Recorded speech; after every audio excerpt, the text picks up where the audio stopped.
Afternoon, David. Afternoon, David. If you hang on to that cat any longer, I'm going to rename this for the Two Davies to What's New Pussycat. How's with that? Arthur, thank you very much for your kind contribution to the food banks today. Thank you. And I hope you enjoy your drive time show as you listen in. Anyway, Mr. Milligan, how are you? I'm all right. Yeah. Just getting organised. End up having it the passport thing, you know. You were saying? Just the Jet 2 were saying, no, you're okay, you're fine, you're okay. And then the wife obviously phoned up and said, what's this? And they said something entirely different there. So guess who won? Leslie won. So you're off to get your passport Wednesday morning, so go no have your own live. £222 later. That's how much it costs you to get a passport in 4 hours. Serves you right. It does. Yeah, true. Yeah. Anyway, Facebook. Let's sort that out. Yeah. Apparently, I shouldn't have a problem with my settings there anywhere, but we'll see. We'll see. Let's have a look. Just in case anybody was a bit confused with that, it turned out my passport I only had a 15th of September, but unfortunately that means that it's within the 3 months. I'm travelling to a Schengen area, so therefore, or part of the Schengen area, so therefore I have to have at least 3 months on my passport. Well, Facebook's there, but only my friends will get to see it until afterwards because the changing the settings hasn't worked. Seriously? But that is there. Again, I'll make it public at the end of the video. You know. Listen, guys, if obviously you'll be hearing this after the fact, but if you're watching us on Facebook, save yourselves all the trouble. Just come across onto YouTube. That'd be similar. Right. I suppose we better make a programme out of this, eh? Aye. Is that what we're supposed to do? Aye, right, fair enough. Yeah. So it's the Two Davies on the 9th of the 6th, 2025. What's the way we look who's in? Hi, Diane. Hi, Lorraine. Hi, Reagan Elite. Hi, Rosie. Hi, Stuart. It's like we can do the broadsword calling Danny Boy. This is broadsword calling Danny Boy. Can you hear me, Danny Boy? Hi, Neil. Hi, Ashfrey. Hi, Charles. William. Right, let's kick this off. So, the fallout from the Hamilton Larkco and Stonehouse by-election continues. John says lessons to be learned, but he was quite pleased with how well the SNP did in the by-election, considering 10 months earlier we get trounced in the UK election. So John was pretty happy. He says he's got us back in contention. He also says that he is listening to the discontent of the independent support about little progress on the cause of independence. You never want to waffle a lot of shite. Now, of course, in the autopsy that came after that by-election, the winning party, Labour, their leader went on the attack, saying that Swinney was promoting reform. Let's hear what Mr. Sarwar has to say. Okay.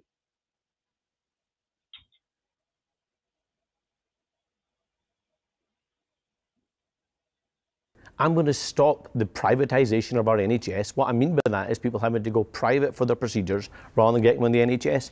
John Swinney kept talking about the winter fuel payment. What he ignored was he is forcing pensioners across the country to pay £16,000 to get their hip replacements. 40% of the hip and knee replacements that happen in our country right now, on the SNP's watch, people are paying for privately. And what they're sick of is a focus simply on one government that's been in for 10 months, that doesn't have power and control of these issues that affect people's everyday lives, and the commentariat wanting to ignore a party that's been in power for 18 years, and the best that John Swinney had to offer after 18 years was vote SNP to stop Farage. A dishonest, shameful campaign, lack of ambition, running down the clock, and having no idea about what's affecting the day-to-day lives of people from the NHS, in Scotland, which is a disgrace.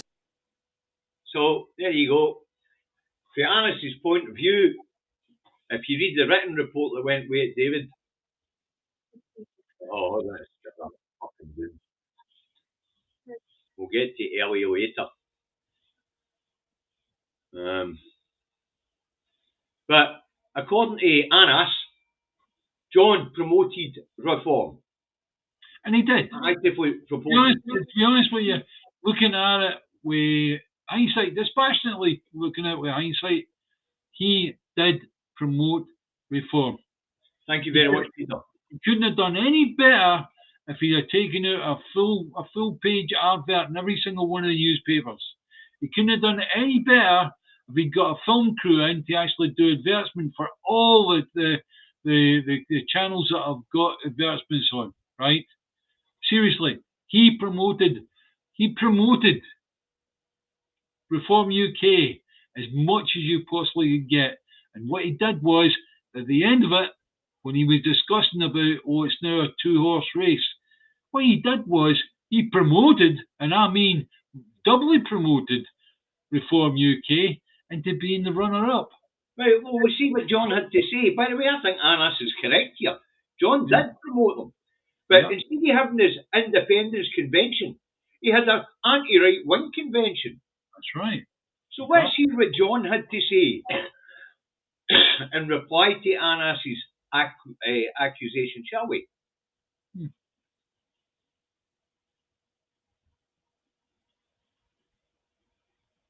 There is another theory here, isn't there? And Anas Sarwar has just posited it a minute ago on this programme. He said you ran a dishonest and disgraceful campaign, and this was a cynical move to push reform right into the middle of the spotlight to eat into their vote.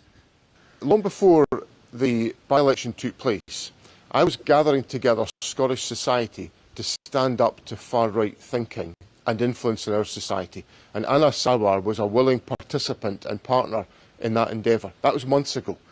And then we found ourselves in a by-election in the aftermath of the UK local authority election, the English local authority elections, where Farage surged to a leading position and won a by-election from Labour south of the border. So the dynamics of our politics change in front of us. I've been standing up to Farage for months. I've been warning about the dangers of Farage for months. And they crystallised in the rise of Farage during the Hamilton, Larkhall and Stonehouse by-election. Well, to be fair, John, one of the reasons why everybody was talking about Farage was because of you fucking idiot. Yes. The best way to have dealt with the far right here in Scotland would have been to ignore them. Oh, here we go again. It would appear that Trump, his war on LA, wants to get into the middle of this bloody video and see it towards the end of it, David. Right, so Sarwar has a go at Swinney for promoting reform, and I think it's fair to say he did. He did promote reform. And in doing so, I mean, you know, Tommy Shepherd actually wrote a piece on it, or was involved in a piece in it. We'll get that a wee minute, David. We'll get Richard Tice. We'll get that, but I mean, my goodness me. Succinct. That was it. The minute Farage says he was going to be up here, he was going to be stone candidates up here. That was John. He gave them. He gave flame to the fire. He actually called civil society, political society, the whole fucking lot together in a conference to try and combat it. And all he's done is actually promote it. Yeah. Now, Richard Tice, he tells the MSM UK-wide that Reform were the big winners in that by-election. Do you think he's right? I think he's right. Because what he's done is, by doing what he did, right, by doing what Farage did, right, effectively he has opened up Scotland. That's right. And now they know they can win Scotland. Okay, they might only had 7,000 votes, but they made them third out of the pile.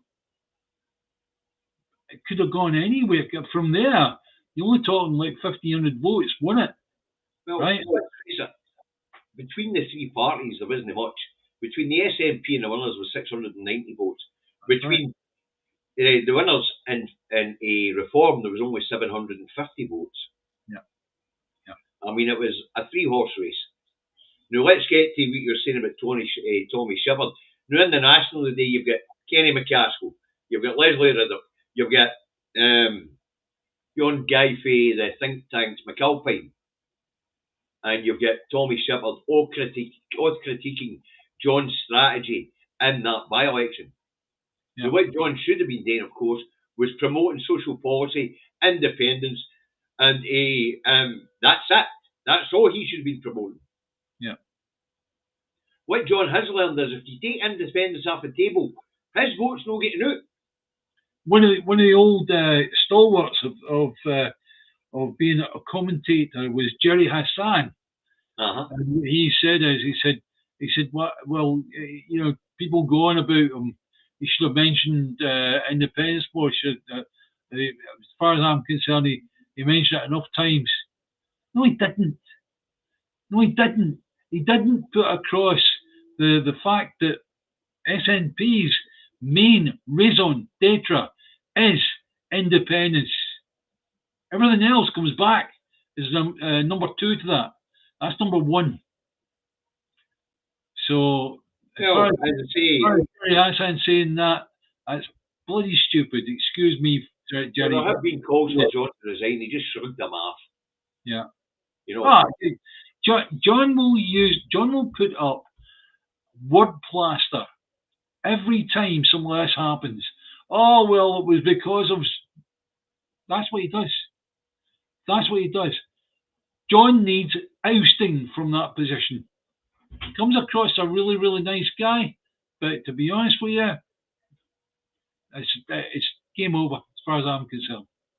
And in actual fact, if we as members do not get support from the other leadership members within that particular government, we're going to get asked for a lot of them to be blown dished out and replace the whole lot. Simple as that. Ashbury says that the Holyrood election will not be fought on independence. The mainstream media will see to that. They don't need to see it. As far as I know, it's no one that cares. Yeah. And John was quite happy to be a contender. Yeah. If you'd have seen his STV interview where he says, I'll go as back in contention again after getting stumped 10 months earlier. Yeah. John's just happy to be back in contention. Yeah. Politics is a cut and thrust world.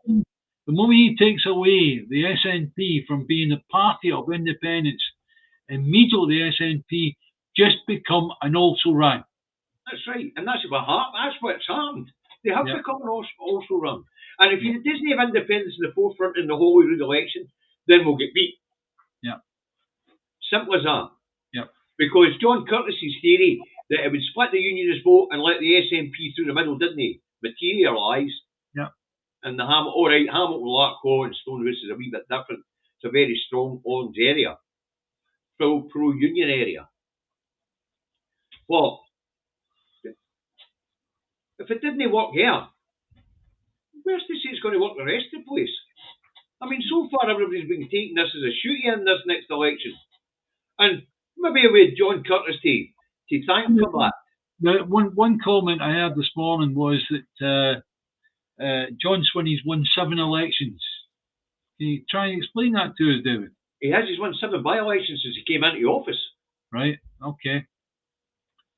So the 7 by-elections that he's won, but what about the Rutherglen? Lost that? Yeah? Uh-huh. And this one, he lost that. Mm-hmm. That's 2 by-elections he's lost. Uh-huh. And this one that he just lost should have been a shoe-in. So it should have, because it was a Holyrood election. Yeah. If it was a Westminster election, you could argue otherwise, because it looks as if people are shifted back to voting unionist parties for Westminster, and let's hope they're not moving back to voting unionist parties for Holyrood and all. But after 18 years, the SNP government really needs a refresh. There's one other thing. The lass that was actually running for this, Kate, what's her name? Kate Loudon. Yeah, Kate Loudon. Seemingly she voted against works that were going ahead in Hamilton. Am I right? I don't know. It's a local council issue. It's a different council area for me. Yeah, it's quite a big issue in the area, and she voted against it. And there's a lot of people took the snub on that one as well. Well, as I say, we need a stronger leader, or we need somebody who is going to be strong. And as you say, the National of the day, you get 4 so-called political commentators or thrashing Swinney for his promoting of reform. Now, what Tommy Shepherd says, you were touching on it, what he's basically saying is John making a two-horse race between the SNP and reform was a bloody big mistake, because it meant there was two political opponents shouting, vote for us to oust the SNP, and one saying, vote for us to defeat reform. John should be concentrating on just winning the fucking by-election. Yeah. Based on record, on future, on past achievement, and what could be achieved in the future. Yeah. So everybody in their dug's having a kick at John, and to be fair, I think it'd be fair to say he deserves it. Yeah, he does deserve it. He should be getting the message now. The membership want him removed. There are still people that are arguing for John, but to be honest with you, that's simply dreadful. You look at it's not. He's not a fighter. If he hasn't learned for this, that if you take independence off the table, your vote's not coming out to vote for you. That's right. I mean, the turnout was pathetic as well. Yeah, 40%. 44.2%. Right. The by-elections generally have a lower turnout than the main elections. But at the same time, that says to me a lot of the pro SNP voters didn't bother. And Hasbury's got a different take on it. He says 7,088 people did not vote for reform because of John Swinney. No, I think in actual fact, when you look at it, those 7,088 people that came out and voted for the SNP sleptwalked. It's only that. They normally go to the polls. They normally vote SNP. They sleptwalk. As I say, vote didn't turn out. Yeah. The vote just did not turn up. Yeah. And that's what happens when you just take the aspiration off the table.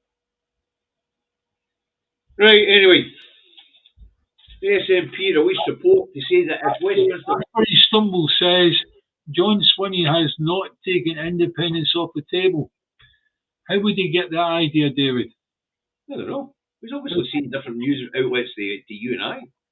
Yeah. As far as I'm concerned, he's taken independence off the table. Well, let's put it this way. Yes, he's going to keep independence on the table. In actual fact, what he wants, he just wants better numbers for the SNP. And what will happen is when it all falls apart, he'll go, oh dear, what a shame. Never mind. And he'll put another word plaster on it. Well, anyway, let's move on. Sorry, I do apologise, Hasbury. There was 7,088 people voted for reform. Yes, it was. And it was 7,000. I forget the numbers now. Voted that many times. That voted for the SNP. But those people sleptwalked. The people that we needed were the people that they're looking at and going, they're not going for independence anymore. That's it. End of. Let's move on. The SNP released support saying if Westminster were to match their measures, the measures the Scottish Government have taken to lift children out of poverty, they could lift 2 million children out of poverty. Now, in the report, it takes in all the anti-poverty measures that the SNP have put in place, for the baby box, to extended early learning, to school meals programme, the school uniforms programme, the free transport for 12 to 23-year-old programme, and of course the £26 a week uplift for all eligible children. Now, what's the point in them putting this support out? No point. No point whatsoever, is there? Well, obviously it's an attempt to shame Labour and Westminster maybe into taking some actions to help the half of the 4 million children that live in poverty in England. Will it make any difference to them? No. Because I could point to other things that are happening right now. Oh, thank you, Duncan. you're sitting on the naughty step. They The still, reason you're late is you were down one of David Milligan's rabbit holes. Oh, you're a brave man, my creature. Yeah. now, there's a brave man for you. Don't start them on rabbit holes for fake's sake. So, David, no, let's look at this. Okay, I mean, what was the point of the SNP putting this report out? Seriously. The MSM's not going to show it to the people in England. No, that's right. Yeah. It's not going to affect anything. Nobody's actually going to read it. Nobody's going to be bothered with it, right? For example, something we're going to talk about later on, I'll only just dance on it, right? With David Lammy talking about how bad things are with Israel and how disastrous and ridiculous and all the rest of it, and yet they still send up fucking surveillance planes, spy planes. What's that going to do with an SNP report? What I'm saying is the people in the UK are looking at them and going, oh, what's going on? And they're going, oh, it's dreadful. And they'll just say, if they did What's mention that going to do with this poverty report? They did mention that poverty report. If your Westminster administration said, yeah, fine, they wouldn't do anything about it. They simply would not do anything about it. That's the point I'm making. Well, as I say, the point is they put it out there to try and shame the Westminster government into action in order to help 2 million to the 4 million children in poverty in England. But as I say, the mainstream media won't be showing this story in England. Well, I think the word you're looking for is it's been rubbered. But it has been printed on the BBC website here in Scotland, the story. Yeah. But will it be printed in the UK-wide website? When you get into politics, well, probably, but it'll be item number 15 or 16, nobody will read it. Right, now let's move on. We're going to end up today with a good news story for the Highlands and Islands, David, and that is a 42 million investment in Kinshorn.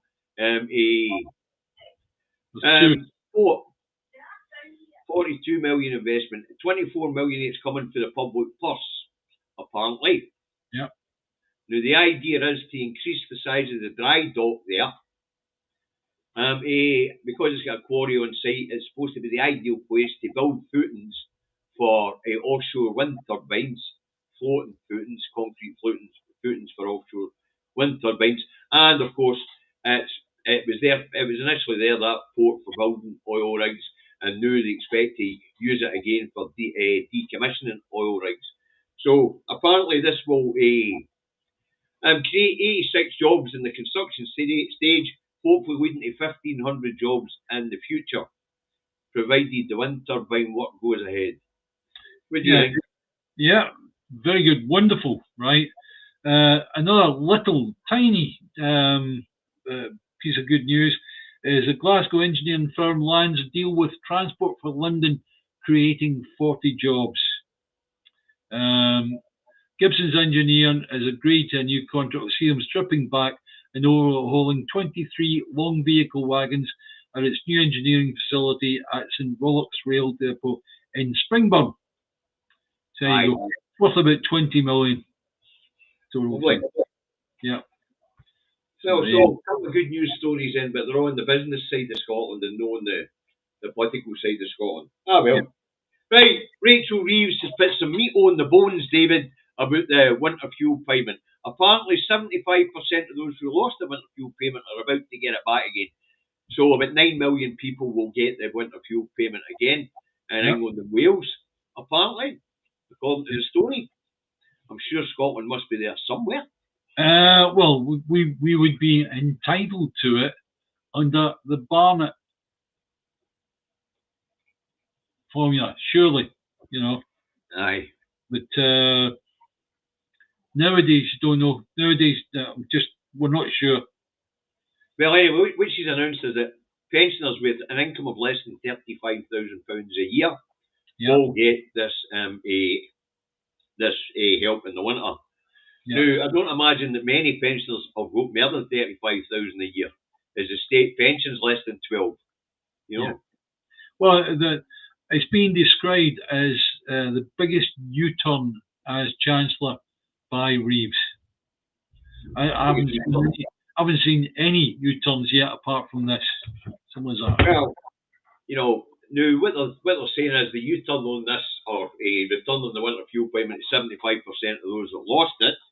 Yeah. They're hoping that will put the whole sorry saga to bed, and people will forget the fact they done it in the first place. Yeah.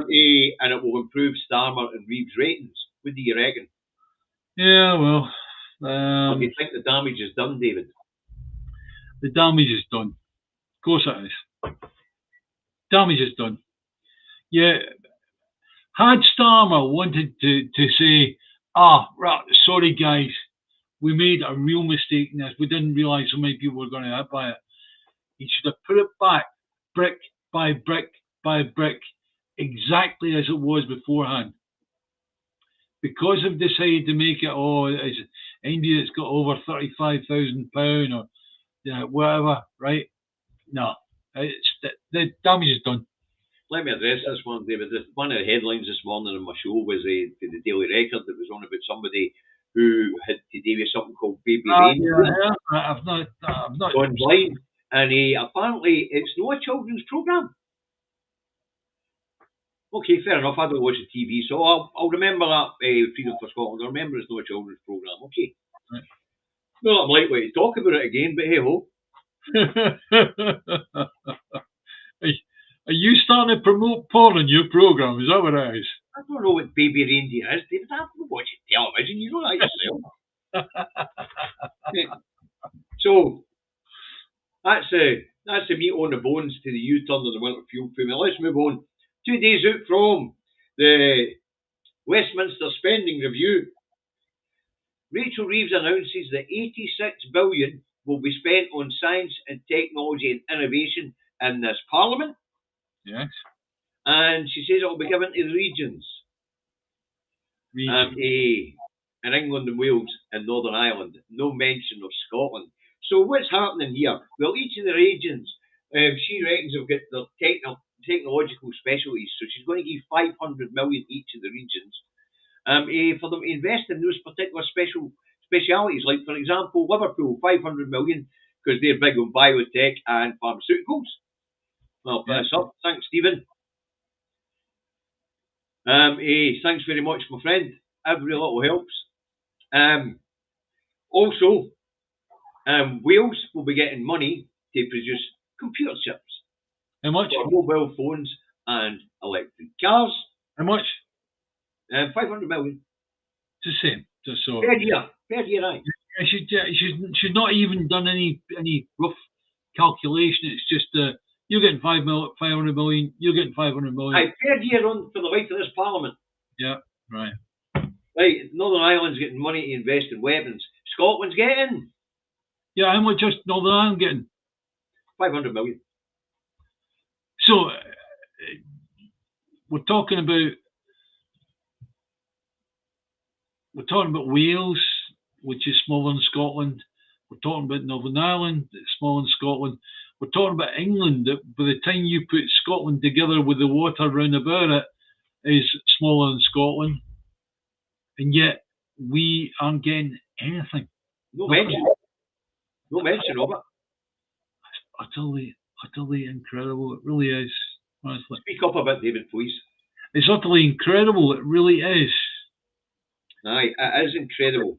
It speaks volumes to me that Rachel Reeves, Starmer, et al. Do not want Scotland to do well at all. Of course they don't. Just want the resources. They don't want the people. They don't want the land. Shut up and pay the bills. Yep.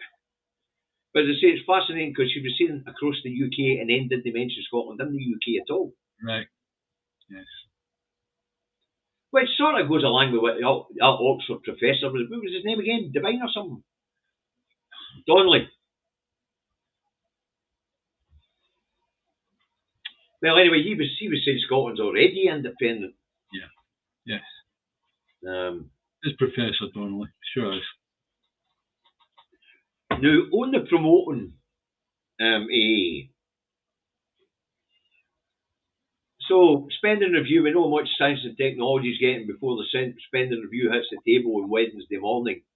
Now, apparently, the Home Office is still the Home Office is still fighting with Reeves' budget because she's not giving them enough to employ the police that she wants to employ. Yeah. So, 2 days away from the spending review, and one of the biggest ministers in the UK can't agree with the Chancellor on finances. Unbelievable.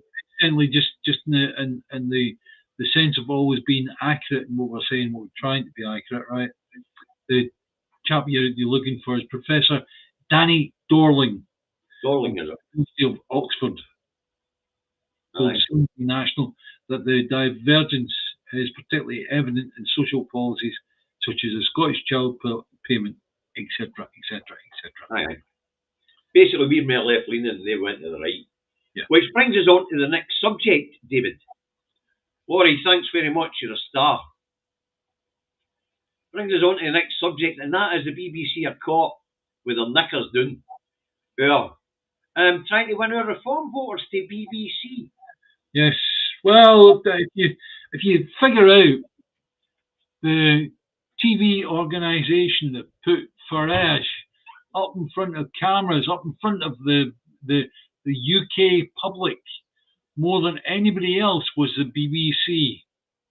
Yes. If you remember, before Farage had any inklings of doing anything outside the European Parliament, at one point he was just an MEP. And basically that was it. The BBC have brought him in, they basically nurtured him. Something like that. And now what's happening is we've got the BBC have decided, well, we better go after all the reform voters then as well. Which means that, David, we were discussing this. What does it mean? That the BBC are going to continue the push of UK politics to the right. Now, as we know, one of the most eminent sociologists, Professor, his name's in the report. Anyway, he tells us, I've also got it wrote down here, but I can't be bothered scrolling through it. Anyway, he tells us that actually the BBC have been actively pushing UK politics to the right for the last 15 years. The BBC have actively been pushing UK politics to the right for 15 years. I thought the BBC was supposed to be a neutral organisation. They're not. They're not. And also the propagandists as well. They really are propagandists, right? So don't take the BBC as being your friend. They're on the TV going, oh, we're the BBC, we're great, we do the children need all the rest of it, right? They are not your friend whatsoever. Well, they're definitely not your friend, fuck. That last progress we did, they sent somebody to talk to me and then printed their fucking rag and on their website the next day that we wouldn't talk to them. Yeah. You know? And don't forget, you've also got Farage has got his own slot in TV News and LBC, the radio show, and I think BBC are wanting their cut of that as well, because seemingly there's a lot of people watch Farage on TV News. Some of that. Well, as I say, apparently they've got a strategy to win our right-wing voters to watch in BBC programmes. Yeah. I mean, that's fucking nuts.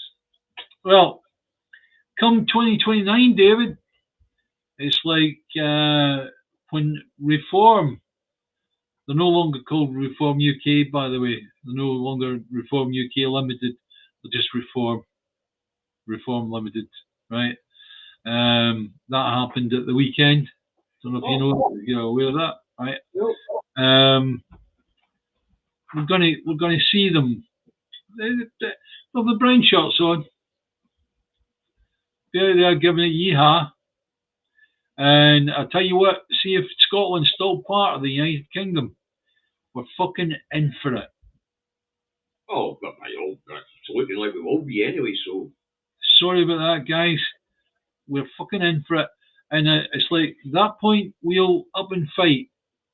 Do you know think it'd be easier? After you give me a gun pointing in the right direction, David, something like that, right? But seriously, the best Take way to work. on your road, boy. See if we can do it by the ballot box. Laughing and joking aside, that's better. Right. Let's make it happen now. Get rid of John Swinney. Nah, I'm quite happy with John, actually. Before I'm he quite does happy with the middle of the road mediocre policies. Thank you very much. I'm quite comfy here in my wee SNP box. Exactly. Bubble. That's SNP it. bubble. Anyway, Freedom Flotilla Yeah. and Madly. Greta Thunberg and the aid that we're trying to get into Gaza. Now, that ship has been seized by the Israelis in international waters, contravening international maritime law. And it has been seized and towed to an Israeli port where the occupants, 12 of, have to be deported back to their original countries. Now, who are the people who are on that boat that was seized? Well, Greta Thunberg, Swedish climate change activist. Rima Hassan, born in a Palestine refugee camp in Syria, now a member of the European Parliament. Yasim Akar, German activist, born and raised to Kurdish parents from Turkey. I don't know why these things are relevant. Why can't we just have their name and what their job is? Diego Avila, coordinator of the Freedom Flotilla, Brazil, and a member of the steering committee of the Freedom Flotilla Coalition. Yanis Mahmoudi, journalist and director at Blast, a French independent media outlet. Omar Fayyad, Al Jazeera's Mubashir correspondent. Sergio Toribio, former Marine Conservative at the NGO Sea Shepherd. Also on board, a French doctor and activist, Baptiste André. Turkish activist, Sab Ordu. Dutch engineering student who's looking after the engines, Mark van Rens. French citizen, Raba Viard. And Pascal Moraes, who had participated in other Freedom Flotilla missions. So these 12 people are now in custody in Israel and are to be deported. Emmanuel Macron has told the Israelis he wants his citizens back. Yeah, but I think unmolested, and he wants them ASAP. I think that most importantly is that the ship that has been taken was flying under the Union Jack. Now, I'm no lover of the Union Jack, as you know, right? But still in all, that carries some weight, the fact that a ship is under a Union Jack. And that ship that's under the Union Jack has been taken prisoner, if you like, by the Israeli Defence Force. That's right. The boat's been hijacked. The people on board the Madeleine were calling for the British authorities to do something to help them. Yep. Right? Okay. The British authorities at the end of the day didn't point the boat in the direction of Gaza. However, they were actually taken in international waters. Yep. Flying the flag. Yes. And at the end of the day, it's like that should not be let go. For whatever reasons you want to put in it. I mean, obviously, we could all shout at the TV and go, "Hey, bastards!" Right? However, the people in the Madeleine were there to give hope to the people of Gaza as well as food. And they were spotted by the Israelis. And one Israeli said to the other, "Are they carrying weapons?" "No, they've got sandwiches." There you go. It's a quote. Well, anyway, as I say, the Israeli ambassador, a foreign minister, he says they're being well treated, well fed, well looked after. That goes for absolute nothing. They were in international waters. They were flying the United Kingdom flag that we are still part of. And I demand, as someone in the United Kingdom that the Israel are taken to task for that particular crime. Well, we'll wait and see. Yeah. Anyway, the Israeli ambassador, the Israeli foreign secretary, has also said that the aid that was on that boat will be given to the people of Gaza. Oh. Do you believe him? No. Oh, there they are. And will the boat be given back to its rightful owners? No. No. Seriously, no. You probably find they'll probably have shooting practice. Anyway, according to the Israeli foreign minister, the Freedom Flotilla, as it was being called, was nothing more than a selfie flotilla for a bunch of activists to get some attention for themselves. Is that what you think? No, I'm telling you what the Israeli foreign minister was saying. Yeah. What I think is it was symbolic. I think it was to show this Palestinian people support, and I think it was pulled off in order to keep the world's eye concentrated on what's happening in Palestine. That's what I think it was. Hmm. Was it a selfie? Flotilla? Well, don't as if they were having fun up until they go hijacked in international waters. Yeah. You know, but as you say, David, the outrage has got to be here on this island. It was flying the flag of the Westminster Parliament. That's right. And Doesn't it matter. should react. Doesn't matter the nationalities that were on board. The main thing is they were flying under Union Jack. Simple as that. And they were asking the United Kingdom, the authorities in the United Kingdom, to offer them support. And they were taken in international waters. And as one of the people put up, I didn't catch who it was, and I'm sorry about this. This is piracy. That is So piracy. Yeah. Anyway, Jeremy Bowman, the BBC's international editor, says that we're talking about a humanitarian situation in Gaza as a result of this, meaning it wasn't a stunt. This is him countering what the Israelis have had to say about it being a stunt, a publicity stunt. He says it wasn't a stunt. It's clear what they were trying to do, and that was to make the point that what's going on in Gaza is a bloody outrage. Now, obviously, I'm looking for a statement for the UK government as I've run through here. But I'm not seeing anything. No, you won't. You'll just keep stum, something as that. So, I mean... if you go looking for Lammy at the moment, you'll be in the toilet. Anyway, the Israeli media reports that the boat has been drawn into the Israeli port of Ashdod. As I say, I haven't seen anything for the UK government yet on this. No. Nothing. And I don't suppose we're going to.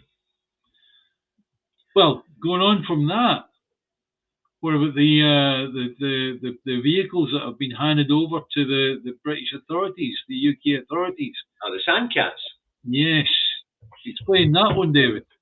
Well, as you know quite well, we've been doing Police Scotland for quite a long time, David. Yes, I know. But at the same time, those were before any of this blew up. Yes, that was well before any of this happened. Police Scotland took a couple of Sandcats up. So we're talking about after the 7th of October 2023. We've now got how many have been handed across? 18 for the Metropolitan Police. Right. And they're for crowd control and the apparently armed incidents. Who's going to pay for that? Have they been given? Have they been gifted by? No, they're buying them. They're $280,000 a piece. Right. So let me see if I get this right. Right. We have got vehicles that have been handed across by Israel at the cost of $280,000 a vehicle, right, for protests that may be going ahead against Israel, supplied by Israel. That makes me so fucking angry, you wouldn't believe. right? Well, as I say, so much for no trade. Yeah, exactly. I mean, here we've got people that will boycott Starbucks or boycott McDonald's or whatever because of what they did. They're offering free food to the IDF and you name it, right? And then we do something like that. Kazzy, you can join Duncan and Larry the cat on the naughty step. Oh, again, I'll get the fucking Bunsen burner out for that one.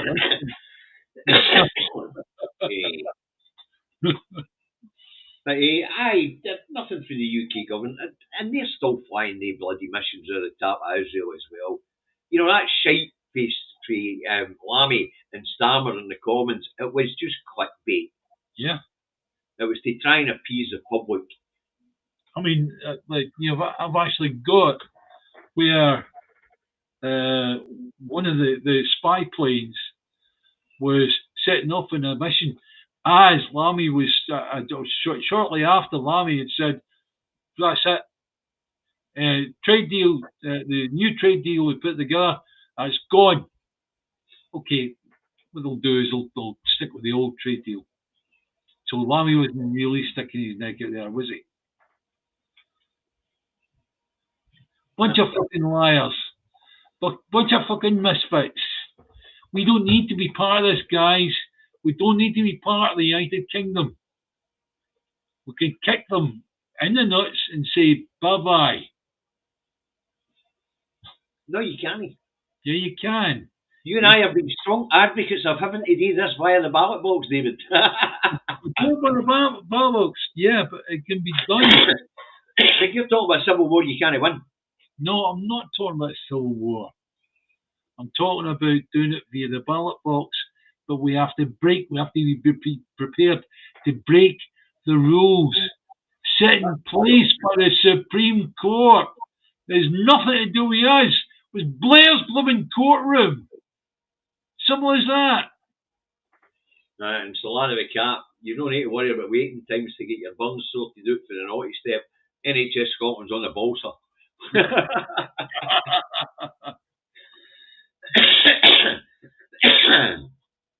Right, I suppose we better talk about a big orange man balloon, or big orange dictator in America and his war on LA. Yeah, which wow. All these guys came home for their work and went, champion, we're heading for blooming California. 2,000 National Guards. Yeah, 2,000 weekends. Talking about overkill, huh? But the thing is, though, everybody thinks because they're National Guard or weekend soldiers that they're any less. If you're part of the military industrial complex America's got, you've got the A1 top of the line military gear that you can possibly have, right? What have the weekend soldiers got? Well, they've got hand-me-downs, but those hand-me-downs are only a couple of years old. Listen, most citizens in America will get better guns than the fucking the National Guard.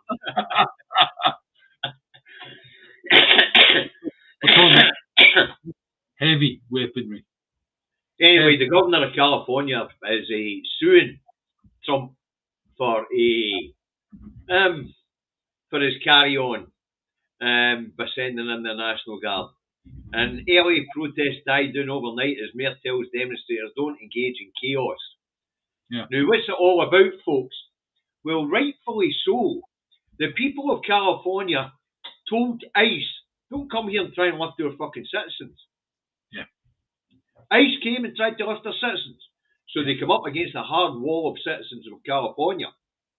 Same as we did in Scotland. When our immigration mob were up here trying to get Asians in the back of their vehicle to take away. Yep. So our people just surrounded that vehicle and women said, no way, you're not taking them away. Something like that. And that's the important thing. We have to get in our heads, the actual government is the people. Yep. The administration that you put in place once every 4 years or whatever it is in your country, right? They are purely there at your behest. They're not there because they made it so.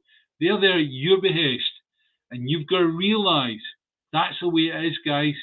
Well, That's the thing about Trump is, to be fair to him, he didn't tell them he was going to do it before they elected him. Well, but California wasn't one of these states that elected him. Yeah. So it's an interesting situation, and it's been described as Trump's war on California. Yeah. As I say, but the Californian people were right, especially in their agricultural areas where they depend heavily on Mexican immigrants. Of course they do. Of course they do. You know, I mean, to be honest with you, I even remember on a holiday in Florida, right, where all of a sudden there was like 30 or 40 people of Mexican descent suddenly landed on the house that I'd rented, right? Did all the grass and all the rest of it, and that's what they do.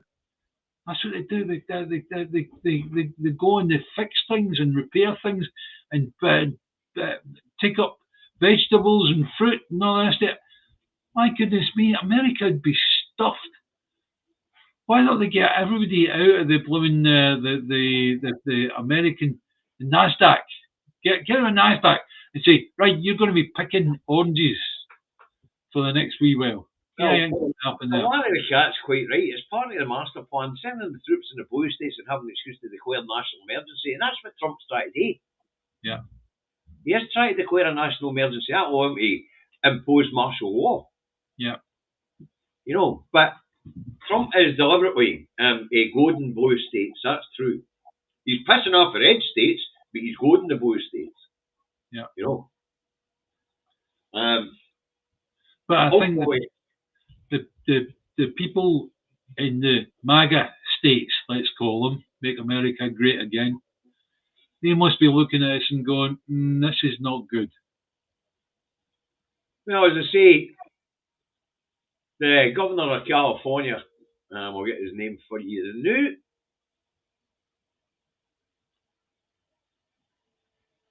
Well, I should be able to get his name here. I've got the fucking report in front of me.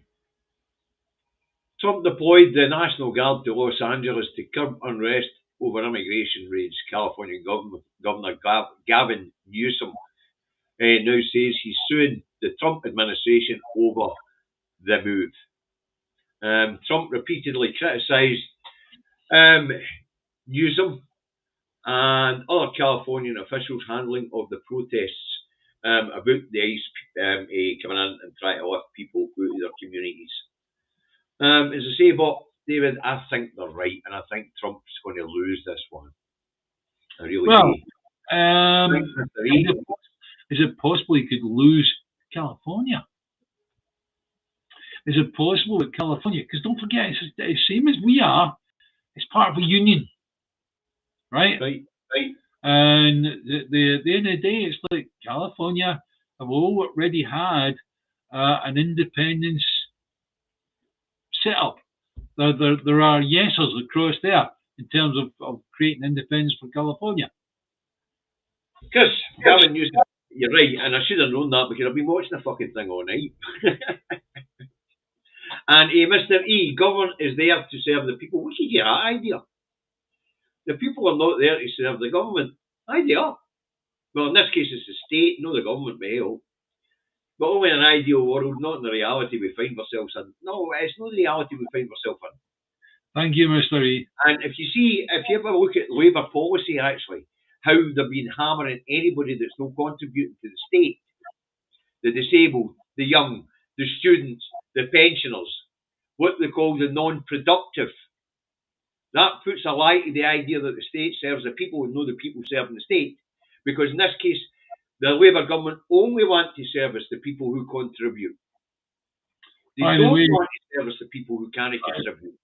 By the way, Gingers has just said the Proud Boys and others are gearing up. Yes, I have absolutely no doubt they are. Yeah. I bet you know what that's going to cause. It's going to cause all sorts of shit. It's going to allow Trump to basically declare it. Something like that, martial law, and it's all gone. Because then once you get martial law, incoming the National Guard are already in there, 2,000 of them, right? Well, if they start getting beat a wee bit, then what they'll do is they'll bring in the military-industrial complex, and California will never be the same again. Now, let's put it this way, I don't think America will ever be the same again, David, to be fair. Yeah. Trump has that America like a shock trooper. Yeah. And he's battering out executive orders that fast, nobody can keep up with him. The courts can't move fast enough to block him. And I think that's part of the point of what he's trying to do. You know? I think he's trying to get himself in a position where he can suspend the Constitution altogether and rule by decree. Yeah, something I better mention here several times is that the governor of California basically said that he was going to keep the 80 billion federal tax contribution and within California. Yep. And that to me is, my God, I wish we had something similar in the SNP. It's the way their states are set up. They can do that. Yeah. We can't. Yeah. But the other thing about it is, you know, California is the 5th biggest economy in the whole planet. On the whole planet. Yeah. You know, its economy is massive. Absolutely massive. Yeah. And Trump needs the money that comes out of California. The United States needs the money that comes out of California. How does he pay for that vast military-industrial complex? If the states start withholding funding. Well, you know, you go and you rape and pillage California. Simple as that. Well, we've no more time for rape and pillage today, David, because that's us coming to a hole. Yeah, all right. It's been a tiring first day of the week. Yeah. And I mean a tiring first day of the week. It's been a stressful weekend when it's come to news. Yeah. And trying to find good news anywhere on the planet at this point in time is very difficult. Seems to be quite a gloomy picture out there, folks. So we'll just keep it cheery here, shall we, David? You speak for yourself. Aye, but you really have looked disinterested today. Yes, it has been a hard day. You've been totally inspiring. I think I'll find a rabbit hole to jump down. So maybe get you pepped up for Thursday. Incidentally, I won't be joining David on Wednesday morning, which is my usual spot that I come in to help out on. Unfortunately, I've got to go and get my £222 worth of paper from the UK government. That allows you certified a Brit. Yeah, exactly. Anyway, that's it for the day, folks. I want to thank you all for your contributions today to the Food Bank Fund. I'm off tomorrow, so you might well find a wee video dropping with me up on an hour, some funds to another food bank, stroke, food locker, that sort of thing, food larder. You never know. I'll keep it a secret until I do it, until I put it out, okay? Wonderful, right. Right, you guys look after yourselves. Thanks to the administrators for guys, I'm going to say, and I really mean it from the bottom of my heart, time for independence, independence, independence. I don't know who's there to replace John Swinney, but come with the moment, come with the person. Okay. So, cheery bastard. Bye, guys. Cheery bastard. Anyway, where was I? If you like this, folks, get a thumbs up. Please, it helps the algorithm. Share it on your social media platform. Thanks for tuning in huge numbers as usual. At the moment, it's 160 watching. So you guys, have a nice day. I'll see you all tomorrow morning, 10:30. Don't be late. You'll be joining that lot on the naughty step. And David, we'll see you on Thursday afternoon then, if you can't be joining us Wednesday. Right. No doubt I'll speak to you some point in the meantime. Okay, mate? Thank you. Right, guys. Thank you for joining.